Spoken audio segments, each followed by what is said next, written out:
এই ভিডিঅ'ৰ জৰিয়তে আপোনালোকক দেখুৱাবলৈ চেষ্টা কৰি আছোঁ। এয়া হৈছে সাগৰৰ দৃশ্য আৰু আমি আছোঁ বৰ্তমান কেৰেলাত আৰু কেৰেলাৰ একেবাৰে বৰ্ডাৰ ছাইডত, যিটো ছাইডত নেকি সাগৰ অৱস্থিত।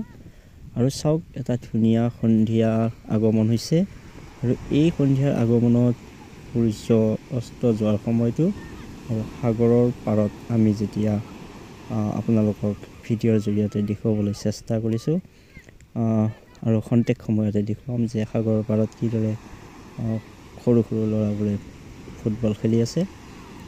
খুব প্ৰিয় খেল হৈছে ফুটবল আৰু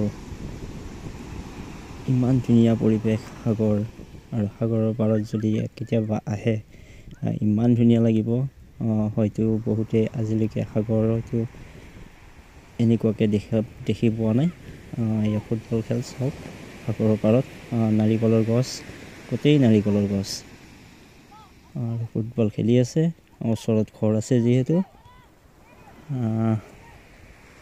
গতিকে সাগৰৰ পাৰত এনেকুৱা এটা পৰিৱেশ হয়তো বহুতে এনেকুৱা পৰিৱেশ এটা বিচাৰে বাবে সাগৰৰ পাৰলৈ যায়। আৰু যিসকলে সাগৰত হয়তো যোৱা নাই, চাওক ইমান ধুনীয়া পৰিৱেশ, সেউজীয়া পৰিৱেশ, গোটেই নাৰিকলৰ গছ। আৰু এই নাৰিকলৰ গছ কেৰেলাত গ'লে খুব কম দামতে খাব পাৰি, যিহেতু আজিকালি আমাৰ ইয়াতো কেৰেলীয়ান নাৰিকল পোৱা যায়। আৰু ঢৌবোৰ সঁচাকৈ বহুত ধুনীয়া। চাওক, স্পষ্ট ভিডিঅ'ৰ জৰিয়তে চাই আছে, ভৰিৰ খোজৰ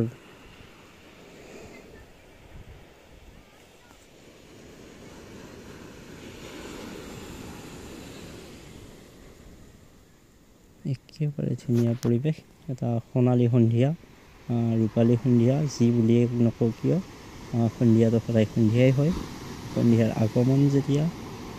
আৰু খুব ধুনীয়া পৰিৱেশ। আৰু ইয়াতে চাওক, হয়তো অসমত বেলি কেতিয়াবাই ডুব গৈছে, ইয়াতে বহুত দেৰি হয় বেলি ডুবতে, সন্ধিয়া হওঁতে বহুত সময় লাগি যায়।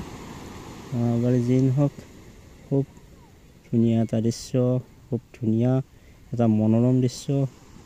সাগৰৰ পাৰত যদি আপুনি কেতিয়াবা আহে, এই দৃশ্যটো নিশ্চয় প্ৰত্যক্ষ কৰিব পাৰিব। আজি হয়তো ভিডিঅ'ৰ জৰিয়তে আপুনি দেখিছে, যদি কেতিয়াবা সাগৰৰ পাৰলৈ আহে তেন্তে এনেকুৱা দৃশ্য দেখিবলৈ পাব, বা সাগৰত সাঁতুৰিব পাৰিব, বা সাগৰত গা ধুবলৈ পাৰিব। আৰু সাগৰৰ পানী যে লুনীয়া আপুনি সিদিনা হয়তো বুজিব পাৰিব।